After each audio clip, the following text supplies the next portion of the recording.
আল্লাহ তুমি ছাড়া আমি বড়ই অসহায়। ও নবী আমি যে প্রেমের ভিখারি, এ জাহানে তুমি মোরালোর দিশারি, এ জাহানে তুমি মোরালোর দিশারি। Assalamu alaikum wa rahmatullahi wa barakatuh. Welcome back to our special episode, The Character of Rasulullah sallallahu alayhi wasallam. Dear viewer and listener, we are talking about the special program which from Imam Tirmizi rahmatullah alayhi, the special book Shama'ilun Nabi sallallahu alayhi wasallam. I was mentioning about the cloth of Rasulullah sallallahu alayhi wasallam which he wear, and now I'm talking about the hat of Rasulullah sallam. Did he used to have hat or tupi? So I mentioned couple narration. Rasulullah sallallahu alayhi wasallam used to have tupi. So dear viewer and listener, if you take a look, another narration is reported by Hazrat Abdullah ibn Umar radiyallahu ta'ala anhu, that Rasulullah sallallahu alayhi wasallam, this is in a narration, excuse me dear viewer and listener, this narration from Rukana radiyallahu ta'ala, he narrates that Rasulullah sallam said, the difference between us and the mushrikeen is a turban on the top of the qalansua. As you know, the word qalansua mean hat. If you take a look in the dictionary, qalansua mean tupi, qalansua mean hat. The Rasulullah sallam said the difference between mushrikeen and muslimin, imama, over the hat. So this is turban. Imama mean turban. Turban is sunnah from Rasulullah sallallahu alaihi wasallam. So if you want to wear turban, you have to have tufi and then wear your turban. Without tufi, you're not wearing turban, because Rasulullah sallallahu alaihi wasallam, this is the difference between mushrikeen and muslimin. So word qalansua found there. Qalansua mean tupi. This is an hat. Any dictionary you can find. Rasulullah sallallahu alaihi wasallam said the difference between muslimin and mushrikeen, wearing turban on top of the qalansua, top of the tupi or hat. This hadith is narrated by Hazrat Rukana radiyallahu ta'ala anhu, and Imam Tirmizi rahmatullah alayhi said this hadith sanad is Hasan, authentic, reliable. And we found Hazrat Anas ibn Malik radiyallahu ta'ala anhu, he wear a tupi in the hadith of Bukhari, volume 2, page 863. This is hadith from Bukhari. Anas ibn Malik radiyallahu anhu was servant of Rasulullah 10 years. He was a family member of Rasulullah sallallahu, like family member of Rasulullah sallallahu alaihi wasallam. And he saw Rasulullah wearing tupi, and he narrated that, and he also wear the tupi. This narration is Bukhari, volume 2, page 863. And the mention of tupi of Hazrat Abu Ishaq Sha'bi rahmatullah alayhi, one famous Tabi'i, is found in Bukhari, volume 1, page 159. Famous Tabi'i, Imam Ishaq Sha'bi rahmatullah alayhi, he used to wear a tupi. We found Sahaba used to wear a tupi, and we found now Hazrat Ishaq Sha'bi, famous Tabi'i, he wear a tupi. This found in Bukhari, volume 1, page 159. Hazrat Ali radiyallahu ta'ala also was found wearing in Egyptian tupi. Ali radiyallahu ta'ala who used to wear Egyptian tupi. This is found in Tabaqat ibn Sa'd. The wearing of tupi by the Sahaba, Tabi'een, pious, all of pious, previous our scholars, Imams and the scholars are found in the books of history. This is why becomes amal mutawatir, wide practiced amal. One amal is wide practice amal, was called amal mutawatir. So everyone from Rasulullah sallam, Sahaba ajma'in, Tabi'een, Tabi'een used to wear tupi. So this wearing a tupi is amal mutawatir, wide practice amal. In Musannaf ibn Abi Shayba, many narrations are reported with Sahih Sanad. Allama Ibn al-Arabi remarks that the tupi is amongst the clothing of Anbiya and the pious ones. Allama Ibn al-Arabi, famous scholar, he said wearing a tupi is the clothing of Anbiya. Rasulullah sallallahu alaihi wasallam always mention Anbiya and Rusul, their sunnah. So Anbiya and Rusul sunnah is wearing a tupi. Who said that? Allama Ibn al-Iraqi remarks that the tupi is among the clothing of Anbiya alayhimus salatu wassalam and the pious people, and it is protects the head and keeps the turban in its place, which is sunnah. So Allama Ibn al-Iraqi said, first we have to wear the tupi or head and then wear the turban. This is sunnah because it is cover the head and protect the head. Scientifically proven, wearing a tupi covering the head is very beneficial for the people. So also this is scientifically proven, wearing a tupi is good for the health, and this is also sunnah. So we cannot stay away from wearing a tupi. Nowadays it's become a fashion not wearing a tupi. This is not the Islamic way. So dear brother and viewer and listener, we have to understand that the majority scholar of this world, they are saying wearing tupi and wearing a turban on top of tupi is sunnah for Rasulullah sallallahu alaihi wasallam. We have to follow majority of ulama, and minority said this is culture, so we not follow the minority, we follow the majority ulama's opinion. May Allah subhanahu give us understand and ability to follow all the pious predecessor. Dear viewer and listener, I'm going to finish this topic about wearing tupi.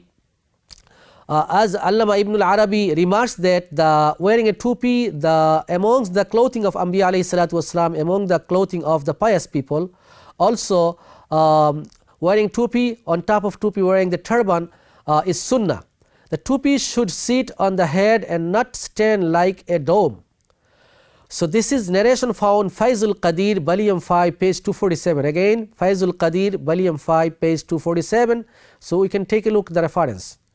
Finally, I am going to finish with the saying of Imam Tirmizi rahmatullah alayhi. Dear viewer and listener, we want to conclude this chapter by mentioning a hadith in Tirmizi Sharif, Sunan al-Tirmizi, which is narrated by Hazrat Umar radiyallahu ta'ala anhu, that Rasulullah sallallahu alaihi wasallam said, there is a shaheed who has a strong iman. Rasulullah sallallahu once mentioning about a shaheed, a martyr who becomes shaheed, Rasulullah mentioned about him who has a strong iman and he sacrificed his life in the battlefield, fighting the non-believers with courage, and his position in day of resurrection will be so high that people will raise their head to see him. While saying this, Rasulullah sallallahu alaihi wasallam raised his head so much so that his tupi fell from his head. So this is narration from Umar ibn al-Khattab radiyallahu ta'ala anhu. Umar al-Khattab radiyallahu ta'ala anhu said, once Rasulullah sallallahu alaihi wasallam talking about shaheed, how he will benefit in the hereafter, Rasulullah sallallahu alaihi wasallam mentioning, and he said his rank will be too high and people want to see him, everyone will be like looking on top.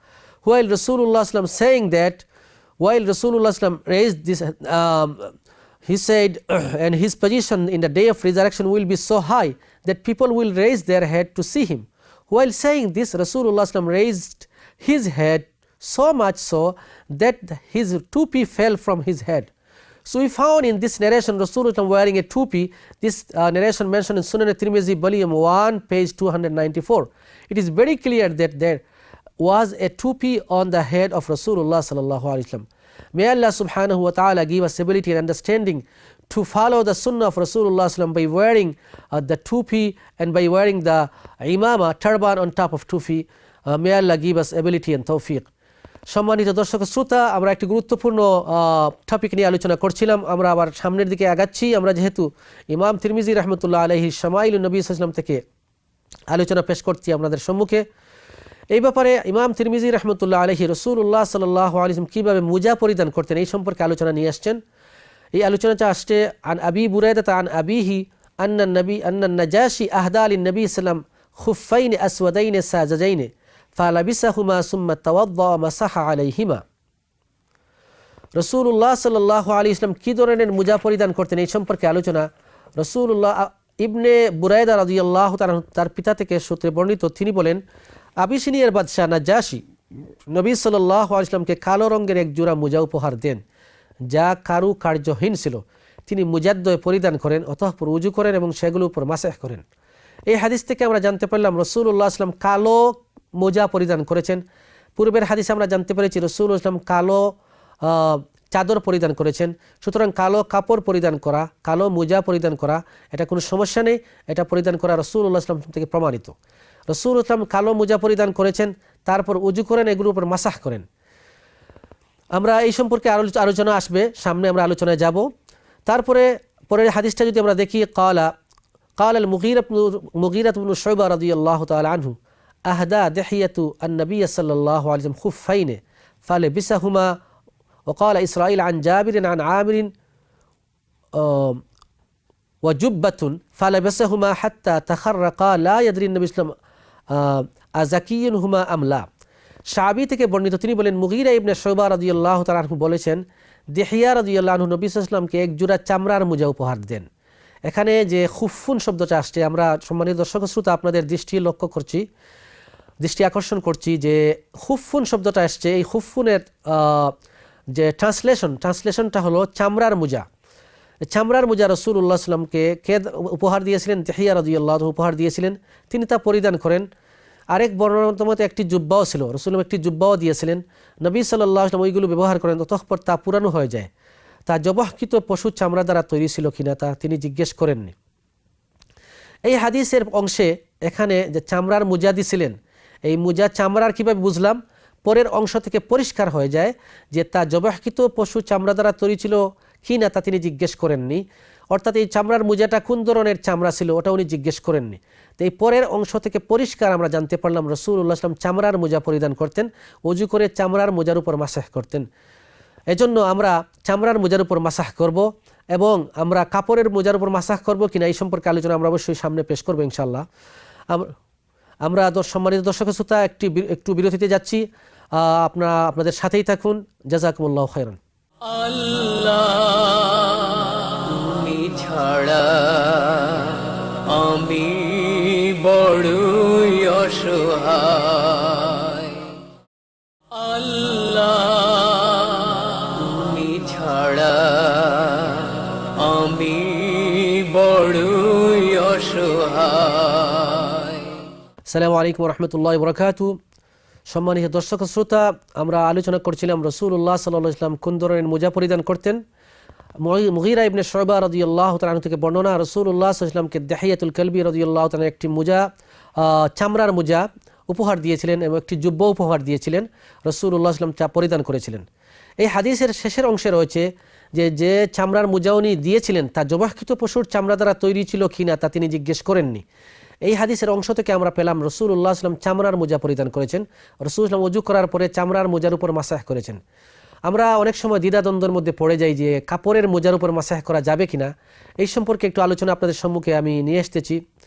একথা সর্বজন বিদিত যে দৈনিক 5 ওয়াক্ত নামাজ পড়া এবং নামাজের পূর্বে ওযু অথবা ওযুর পানি না পাওয়া গেলে কিংবা পানি স্পর্শ করতে অসুখ বাড়তে পারে, এমন হলে তায়াম্মুম করা ফরজ। ওযুর মধ্যে রয়েছে 4টি ফরজ: মুখ দৌত করা, উভয় হাত কনুই পর্যন্ত দৌত করা, মাথা মাসাহ করা, উভয় পা টখনু পর্যন্ত দৌত করা। পা দৌত করা পবিত্র কোরআনের সুস্পষ্ট নির্দেশ। আমরা যদি কোরআনের আয়াতের দিকে লক্ষ্য করি, ইয়া আইয়ুহাল্লাযীনা আমানু ইযা কুমতুম ইলাস সালাতি ফাগসিলু ওয়ুজুহাকুম ওয়া আইদিয়াকুম ইলাল মারাফিকি ওয়ামসাহু বিরুউসিকুম ওয়া আরজুলাকুম ইলাল কাবাইন। উভয় পা টখনু পর্যন্ত দৌত করা, এই দৌত করা ফরজ। তবে অনেক হাদিস দ্বারা দৌত করার স্থলে কারণ বেদে পা মাসাহ করার কথা উল্লেখ আছে। সে কারণ হচ্ছে যদি পায়ে মোজা থাকে, সে মোজার ধরন নিয়ে বর্তমান কিছু উলামায়ে কেরাম বলতেছেন যে মোজা যে কোনো ধরনের মোজা হলে আমরা মাসাহ করতে পারি। এই ব্যাপারে কোরআন হাদিসের দৃষ্টিতে আমরা আলোচনার প্রয়োজন মনে করি। পবিত্র কোরআনে শুধু পা দৌত করার কথা উল্লেখ রয়েছে, তবে হাদিস শরীফে মোজার উপর মাসাহ করার কথা বর্ণিত আছে। যেসব মোজার উপর মাসাহ করার কথা বর্ণিত রয়েছে সেগুলোকে খুফাইন বলা হয়েছে। খুফাইনের অর্থ মুহাদ্দিসিন এবং ভাষাবিদদের মতে চামড়ার মোজা।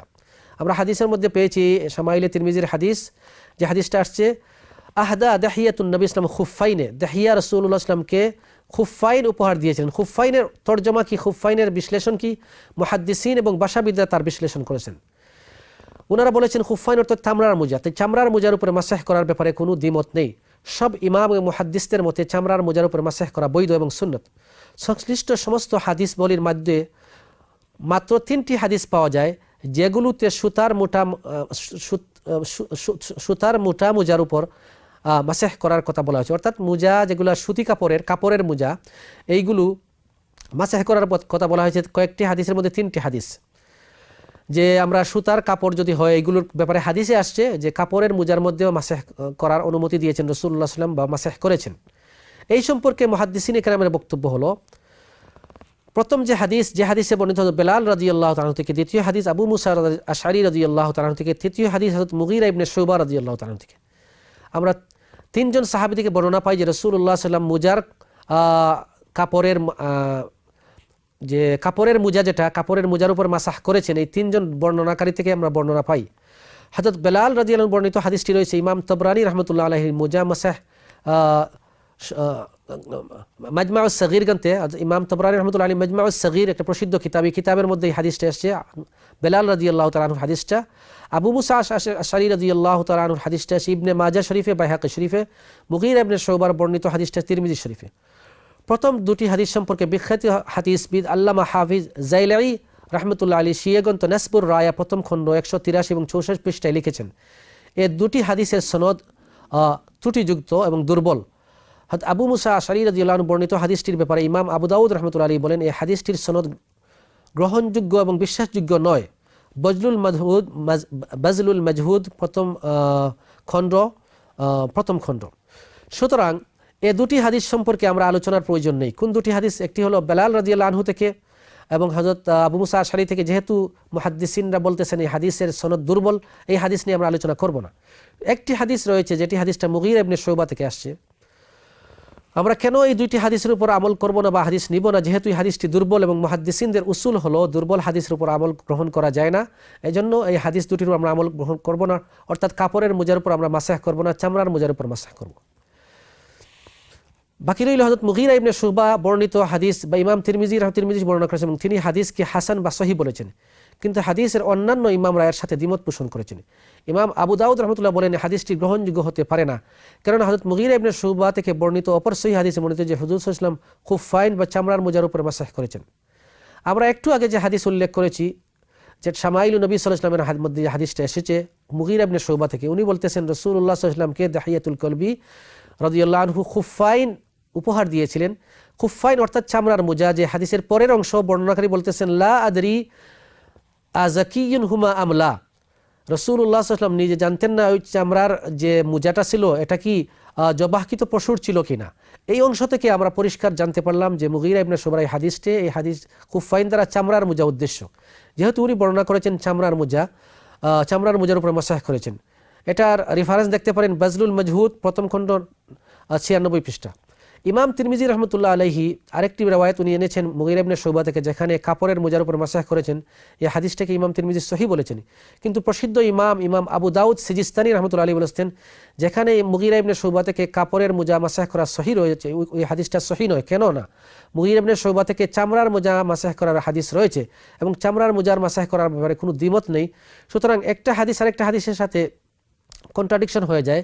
এই জন্য ইমাম আবু দাউদ সিজিস্তানি বলতেছেন যে যেখানে কাপড়ের মুজা মাসাহ করার কথা আসছে মুগীরা ইবনে শুবা থেকে, এই হাদিসটা দুর্বল, এবং চামড়ার মুজা মাসাহ করার বর্ণনা আসছে, এই হাদিসটা হলো শক্তিশালী।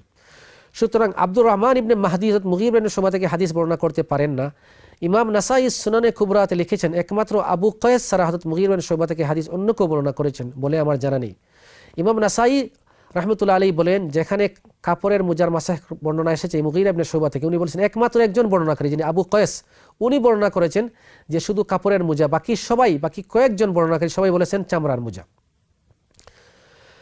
এবং যেখানে কাপড়ের মুজার মাসাহ করার কথা আসছে এই হাদিসটা ইমাম নাসাই গ্রহণ করেননি, ইমাম আবু দাউদ সিজিস্তানি গ্রহণ করেননি। এছাড়া হযরত মুগীরা ইবনে শুবা থেকে সহিহ সনদে বর্ণিত হয়েছে হুজুর সাল্লাল্লাহু আলাইহি ওয়াসাল্লাম খুফাইন বা চামড়ার মুজা মাসাহ করেছেন। নাসবুর রায়া আমরা যদি দেখি, নাসবুর রায়া লিজাইলাই। এছাড়া ইমাম মুসলিম, ইমাম বাইহাকি, ইমাম সুফিয়ান সৌরি, ইমাম নববী রাহমাতুল্লাহ বলেছেন হাদিসের সমস্ত হাফিজগণ এই হাদিসকে দুর্বল বলেছেন। সুতরাং একমাত্র ইমাম তিরমিজি রাহমাতুল্লাহের দাবি হাদিসটি হাসান ও সহিহ, গ্রহণযোগ্য হতে পারে না। নাসবুর রায়া প্রথম খণ্ড 183 পৃষ্ঠা। এবার আসা যাক যে আমরা যারা বলে যে সুতা দ্বারা কাপড়ের মুজার উপরে মাসাহ করার অনেক আরব আলেমরা ওটার পারমিশন দেন, এই ব্যাপারে আমরা একটা আলোচনা পেশ করতে যাচ্ছি। প্রথম কথা হলো, যেহেতু রাসূলুল্লাহ সাল্লাল্লাহু আলাইহি ওয়াসাল্লাম থেকে বর্ণনা পাওয়া যায় বেশিরভাগ বর্ণনাই রাসূলুল্লাহ চামড়ার মুজার উপর মাসাহ করেছেন, তা আমরা সন্দেহের জিনিসে যাব কেন? কাপড়ের মুজার উপর যেহেতু সন্দেহ রয়েছে, এজন্য সন্দেহ থেকে আমরা পরিত্যাগ করব এবং আমরা চামড়ার মুজার উপর মাসাহ করব। দ্বিতীয় কথা হলো যে কাপড়ের মুজার যে বর্ণনা, এই বর্ণনাগুলো দুর্বল এবং চামড়ার মুজার উপর মাসাহ করার বর্ণনাগুলো শক্তিশালী। সুতরাং আমরা যেগুলো শক্তিশালী তার উপর আমল করব, দুর্বলগুলোর উপর আমল করব না। এবারে একটি জিনিস আমি আপনাদের সম্মুখে পেশ করতে যাচ্ছি। বর্তমান জমানার মুহাদ্দিসিনে কেরাম একমত হয়েছেন যে কাপড়ের মোজা যদি এমন শক্ত হয় যে কাপড়ের মোজা আপনি পরিধান করার পর আপনি কয়েক মাইল হাঁটার পরে ওটা ছিঁড়বে না এবং শক্ত চামড়ার মোজার মতো শক্ত হয়ে থাকে, হেভি কাপড়ের মোজা যদি হয়, এভাবে হয়, তাহলে প্রয়োজনপত মানে জরুরতের কারণে কখনো আপনি মুসাহ করতে পারবেন, যেহেতু হাদিস থেকে ইশারা পাওয়া যায়। কিন্তু আমরা এমনভাবে এটা ব্যবহার করি যে কোনো ধরনের কাপড়ের মোজার উপরে মাসাহ করা যাবে না, পাতলা মোজার উপর মাসাহ করা যাবে না। এই জন্য অনেক লোক এটাকে একদম ফ্যাশন বানিয়ে নিচ্ছে যে কোনো ধরনের মোজার উপর মাসাহ করে, যেটা কোরআন হাদিস থেকে প্রমাণিত নয়। সম্মানিত দর্শক শ্রোতা, আমরা যদি এই ব্যাপারে একটু খেয়াল করি, মোট সুতা দ্বারা নির্মিত শক্ত মোজা যার ভিতরে সহজে পানি ঢুকতে পারে না এবং যে মোজা দিয়ে কমপক্ষে 3 মাইল হাঁটা যেতে পারে, এই মোজা দ্বারা মোজার উপর মাসাহ করা যাবে, ফাকিহ ইমামগণ বলেছেন। আবার কোনো কোনো মোজার উপর দুদিকে চামড়া লাগানো থাকে যাকে মুজাল্লাদ বলে, আবার কোনো কোনো মোজার নিচের অংশ চামড়া লাগানো যাকে মুনাআল বলে, এগুলোতে মাসাহ জায়েজ রয়েছে। কোনো কোনো মোজার দেখবেন নিচে চামড়া রয়েছে অথবা উপরে চামড়া রয়েছে, এগুলো মোজার উপর মাসাহ করা জায়েজ রয়েছে, যেহেতু এটা চামড়ার মোজার মধ্যে পড়ে যায়। সুতা, উল এবং নাইলন এর পাতলা মোজার উপর মাসাহ করা কোনো ইমামের মতে জায়েজ নয়। ইমাম আবু হানিফা, ইমাম শাফি, ইমাম মালিক, ইমাম আহমদ ইবনে হাম্বল, ইমাম নববী রহমতুল্লাহ আলী, ইমাম মুসলিম রহমতুল্লাহ আলী, ইমাম বাইহাকি রহমতুল্লাহ, ইমাম সুফিয়ান সৌরি রহমতুল্লাহ আলী, সমস্ত ইমামগণ, সমস্ত মুহাদ্দিসগণ একতার উপর একমত যে সুতা, উল এবং নাইলনের পাতলা মোজার উপর মাসাহ করা জায়েজ নয়। মুসান্নাফ ইবনে আবি শায়বা প্রথম খণ্ড 188 পৃষ্ঠা বর্ণিত আছে, সাঈদ ইবনে মুসাইয়্যিব রাহমাতুল্লাহ আলাইহি, হাসান বসরি রাহমাতুল্লাহ আলাইহি বলেছেন, প্রসিদ্ধ তাবিঈ সাঈদ ইবনে মুসাইয়্যিব এবং হাসান বসরি একমাত্র শক্ত মোজার উপর মাসাহ করাই গ্রহণযোগ্য। শক্ত মোজা অর্থাৎ চামড়ার মোজা এবং মোটা শক্ত কাপড়ের মোজা, এর উপর মাসাহ করা গ্রহণযোগ্য। তারা সাহাবাদের আমল দেখেই ফতোয়া প্রচার করেছিলেন যে শক্ত মোজা ছাড়া মাসাহ করা জায়েজ নয়। সুতরাং শক্ত মোটা মোজা বা চামড়ার মতো হতে হবে, এ কথাটি নতুন নয়।